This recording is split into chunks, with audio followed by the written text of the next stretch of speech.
സൂര്യ നിത്യരാജ നിന്റെ നാമം മഹത്വപൂർണം. നീതി സൂര്യ നിത്യരാജ നിന്റെ നാമം മഹത്വപൂർണം. രാജരാജ യേശുനാഥ നിത്യപിതാരാധന. രാജരാജ യേശുനാഥ നിത്യപിത ആരാധന. നീതി സൂര്യ നിത്യരാജ നിന്റെ നാമം മഹത്വപൂർണം. വോയിസ് ഓഫ് ലവിൽ ഇന്ന് കർത്താവ് ഇടപെടുന്നത് സങ്കീർത്തനങ്ങൾ 97 അതിന്റെ 11ാമത്തെ വാക്യമാണ്. ഒന്ന് ശ്രദ്ധിച്ചാട്ടെ. നീതിമാന് പ്രകാശവും പരമാർത്ഥ ഹൃദയമുള്ളവർക്ക് സന്തോഷവും ഉദിക്കും. ആമേൻ. നീതിമാന് പ്രകാശവും പരമാർത്ഥ ഹൃദയമുള്ളവർക്ക് സന്തോഷവും ഉദിക്കും. അപ്പോൾ പ്രകാശം, സന്തോഷം, ആനന്ദം, സമൃദ്ധി, ജയം ഇതെല്ലാം മനുഷ്യ സൃഷ്ടിയല്ല, ദൈവം നമുക്ക് തരുന്നതാണ്. ആമേൻ. അപ്പോൾ പറയണം, പ്രകാശം, സന്തോഷം ഇതൊക്കെ ലഭിക്കണമെങ്കിൽ നീതിമാനാകണം, പരമാർത്ഥ ഹൃദയമുള്ളവർ ആകണം. അപ്പോൾ നമ്മൾ കർത്താവേ എനിക്ക് പ്രകാശം തരണമേ എന്ന് പ്രാർത്ഥിക്കുന്നതിനെക്കാട്ടിലും നല്ലതാണ്, കർത്താവേ എന്നെ നീതിമാനാക്കണേ. കർത്താവേ എനിക്ക് സന്തോഷം തരണമേ എന്ന് പ്രാർത്ഥിക്കുന്നതിനെക്കാട്ടും നല്ലതാണ്, കർത്താവേ ഒരു പരമാർത്ഥ ഹൃദയം എനിക്ക് തരണമേ. ഈ വചനം പറഞ്ഞുകൊണ്ടിരിക്കുമ്പോൾ ദൈവവചനം നമുക്ക് ഒരു ക്രമമുള്ള ജീവിതമല്ലേ നമ്മളിൽ ചെയ്തെടുക്കുന്നത്. സ്തോത്രം. നീതിമാനാക്കണം എന്ന് പറയുമ്പോൾ നമുക്കതാകാൻ പറ്റുമോ? വചനം തന്നെ പറയുന്നു, നീതിമാൻ ആരുമില്ല, ഒരുത്തൻ പോലും ഇല്ല. സ്തോത്രം. എന്നാൽ റോമാലേഖനം 3-ാമത്തേതിലേക്ക് പറയുന്നു, ഇപ്പോഴും ദൈവത്തിന്റെ നീതി വിശ്വസിക്കുന്ന ഏവർക്കും യേശുക്രിസ്തു മുഖാന്തരം സൗജന്യമായി വന്നിരിക്കുന്നു. യേശുക്രിസ്തുവിന്റെ കൃപയാൽ, യേശുവിലുള്ള വിശ്വാസത്താൽ നാം സൗജന്യമായി നീതീകരിക്കപ്പെട്ടിരിക്കുന്നു. ആമേൻ. അങ്ങനെയാണെങ്കിൽ യേശുക്രിസ്തുവിലുള്ള വിശ്വാസത്താൽ നാം ഇന്ന് അവന്റെ നീതിമാനാണ്. അതിന് നിങ്ങൾ ആമേൻ പറയണം. ആ ഒരു പൊസിഷനിൽ നിങ്ങൾ എത്തിയാൽ പിന്നെ ബൈബിളിലെ സകല അനുഗ്രഹങ്ങളും നമുക്ക് പ്രാപിക്കാൻ പറ്റും. നീതിമാന്റെ അവകാശത്തിന്റെ മേൽ ദുഷ്ടന്റെ ചെങ്കോൽ വാഴുകയില്ല. സ്തോത്രം. നീതിമാന്മാർക്ക് ഇരുട്ടത്ത് വെളിച്ചം ഉദിക്കും, നേരുള്ളവർക്ക് ഉദിക്കും. അപ്പോൾ ഞാൻ ഈ വചനം പറയുമ്പോൾ അയ്യോ ഞാൻ നീതിമാനല്ല എന്ന് നിങ്ങൾ പറഞ്ഞ് സ്വയം പരിതാപത്തിലേക്ക് പോകരുത്. യേശുക്രിസ്തുവിനെ വിശ്വസിക്കുന്ന ഒരു വ്യക്തിക്ക് ലഭിക്കുന്ന ഏറ്റവും വലിയ അനുഗ്രഹമാണ് സൗജന്യമായി അവൻ നീതീകരിക്കും. ആമേൻ.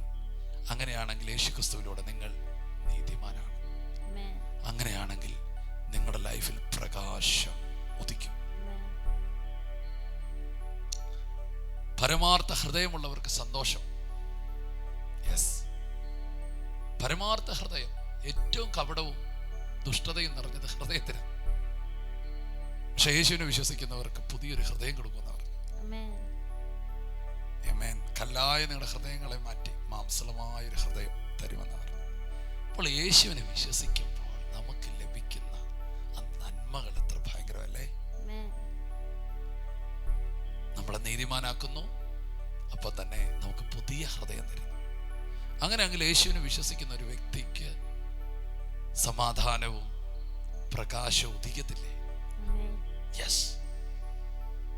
സമാധാനവും പ്രകാശവും മാത്രമല്ല ഉദിക്കുന്നേ, യെശയ്യാപ്രവചനം 60 പറയുന്നു, തേജസ് വരെ ഉദിക്കും. ഹല്ലേലൂയ. എഫേസ്യ ലേഖനം പറഞ്ഞിരിക്കുന്നു, ക്രിസ്തു നിങ്ങളിൽ ഉദിക്കും. മലാക്കിയുടെ പ്രവാചക പുസ്തകം പറയുന്നു, രോഗോപശാന്തിയോടുകൂടെ അവൻ നിങ്ങളുടെ മേൽ ഉദിക്കും. ഞാൻ ആത്മാവായി പറയുന്നു, ഈ ദിവസങ്ങളിൽ ഭയങ്കര ദൈവത്തിന്റെ മഹത്വം, കൃപ ഒക്കെ ഉദിക്കാൻ പോവുകയാണ്. തീത്തോസിന്റെ ലേഖനം എന്താ പറയുന്നത്? സകല മനുഷ്യർക്കും രക്ഷാകരമായ ദൈവത്തിന്റെ കൃപ ഉദിച്ചെന്നവർ. യെസ്, ഈ ദിവസങ്ങളിൽ ഭയങ്കരമായ ചിലത് നിങ്ങളുടെ മേൽ ഉദിക്കാൻ പോയാട്ടോ. കാരണം ഒറ്റ കാരണമുള്ളൂ, നിങ്ങൾ യേശുവിനെ വിശ്വസിച്ചു. യേശുവിനെ വിശ്വസിച്ചപ്പോൾ നിങ്ങൾ സൗജന്യമായി നീതീകരിക്കപ്പെട്ടു. യേശുവിനെ വിശ്വസിച്ചപ്പോൾ നിങ്ങൾക്ക് പുതിയൊരു ഹൃദയം കിട്ടി. ഹല്ലേലൂയ! ഓ, സുവിശേഷം എത്ര മനോഹരം! ആമേൻ. നിങ്ങൾക്ക് ഇന്ന് പകൽ സന്തോഷിക്കാം. അങ്ങനെയാണെങ്കിൽ ബൈബിളിലെ സകല അനുഗ്രഹങ്ങൾ നിങ്ങൾക്കുള്ളതാണ്. നിങ്ങളുടെ പ്രാർത്ഥനയുടെയും ഉപവാസത്തിൻ്റെയും ഡിഗ്രി നോക്കിയല്ല, മറിച്ച് യേശു എന്ന ഏക ദൈവപുത്രനെ നിങ്ങൾ വിശ്വസിച്ച നിമിത്തം നിങ്ങൾ അനുഗ്രഹിക്കപ്പെട്ടിരിക്കുകയാണ്. സഹോദര, യേശുവിനെ നിങ്ങൾ സ്വീകരിച്ചിട്ടുണ്ടോ? സഹോദരി, യേശുവിനെ നിങ്ങൾ സ്വീകരിച്ചിട്ടുണ്ടോ? സ്വന്തം രക്ഷിതാവും കർത്താവുമായിട്ട് നിങ്ങളുടെ ഹൃദയത്തിലേക്ക് യേശുവിനെ സ്വീകരിച്ചിട്ടുണ്ടോ? ഇല്ലെങ്കിൽ ഇനി നാളത്തേക്ക് മാറ്റി വെക്കരുത്. ഇരിക്കുന്ന ഇടത്ത് തന്നെ വെച്ച് പറ, യേശുവേ, എൻ്റെ ഹൃദയത്തിലേക്ക് വരണമേ. ഞാൻ പാപിയായ ഒരു മനുഷ്യനാണ്. എൻ്റെ പാപങ്ങളെ ക്ഷമിക്കണമേ, എന്നെ സ്വീകരിക്കണമേ. ഒറ്റ വാക്ക് പറഞ്ഞാൽ മതി. സകല ബുദ്ധിയും കവിയുന്ന ദൈവത്തിൻ്റെ സമാധാനവും സ്വർഗത്തിനും ഭൂമിയിലും ഒതുങ്ങാത്തവനുമായ ദൈവം നിങ്ങളുടെ ഹൃദയത്തിലേക്ക് വരും. ഇന്നത്തെ ദിവസം നിങ്ങൾ ഒത്തിരി അനുഗ്രഹിക്കപ്പെടും. യേശുവിൻ്റെ അത്ഭുതകരമായ അനുഭവങ്ങൾ നിങ്ങൾക്കുണ്ടാകാൻ പോയാണ്. ഒത്തിരി ബ്ലെസ്സിങ്ങിനാൽ ദൈവം നിങ്ങളെ അനുഗ്രഹിക്കുന്നു. നമുക്ക് പ്രാർത്ഥിക്കാം. യേശുവിന് ഞങ്ങൾക്ക് നൽകിയ നല്ല വചനത്തിനായി സ്തോത്രം ചെയ്യും കർത്താവെ. അങ്ങ് ഞങ്ങളുടെ മേൽ ഉദിക്കാൻ പോകുന്നതിന് നന്ദി പറയുന്ന കർത്താവ്, ഒരു ഉദ്ദേശോപ പോലെ ഞങ്ങളെ എഴുന്നേൽപ്പിക്കാൻ പോകുന്നതിന് സ്തോത്രം ചെയ്യുന്ന കർത്താവ്. കർത്താവെ, അങ്ങ് ഞങ്ങളുടെ മീതെ തേജസ്സിനെ ഉദിപ്പിക്കും, പ്രകാശം ഉദിപ്പിക്കും. കർത്താവെ, സ്തോത്രം ചെയ്യുന്ന കർത്താവ്, നീതിമാന്മാരാക്കി ഞങ്ങളെ മാറ്റുന്നതിന് നന്ദി പറയുന്ന കർത്താവെ. ഇന്ന് കർത്താവ് അനേകരെ രക്ഷയിലേക്ക് വരുവാൻ ഈ വചനം ഉതകട്ടെ എന്ന് ഞങ്ങൾ പ്രാർത്ഥിക്കുന്ന കർത്താവെ. യേശുവിൻ്റെ നാമത്തിൽ ഈ വചനം കേൾക്കുന്ന വ്യക്തികളെ ഞങ്ങൾ അനുഗ്രഹിക്കുന്നു. അവരുടെ മേൽ യേശു അങ്ങ് തന്നെ ഉദിക്കാൻ പോകുന്നതിന് സ്തോത്രം ചെയ്യും. ക്രിസ്തു ഉദിക്കാൻ പോകുന്നതിന് സ്തോത്രം ചെയ്യും. ഇന്നത്തെ ദിവസത്തെ അനുഗ്രഹിക്കുന്നു യേശുവിൻ്റെ നാമത്തിൽ തന്നെ. ഞങ്ങൾ ഒരുമിച്ച് നിങ്ങളെ അനുഗ്രഹിക്കുന്നു. സന്തോഷത്തോടെ ആയിരിക്കുക. കർത്താവേ, മക്കളെ അനുഗ്രഹിച്ച് പ്രാർത്ഥിക്കുന്നു. കർത്താവിന്റെ കൃപയിൽ പൊതിയണമേ. എല്ലാ നന്മകളാലും ദൈവം നിങ്ങളെ അനുഗ്രഹിക്കുന്നു. സന്തോഷത്തോടെ ഇന്നത്തെ ദിവസം ചിലവഴിക്കുക.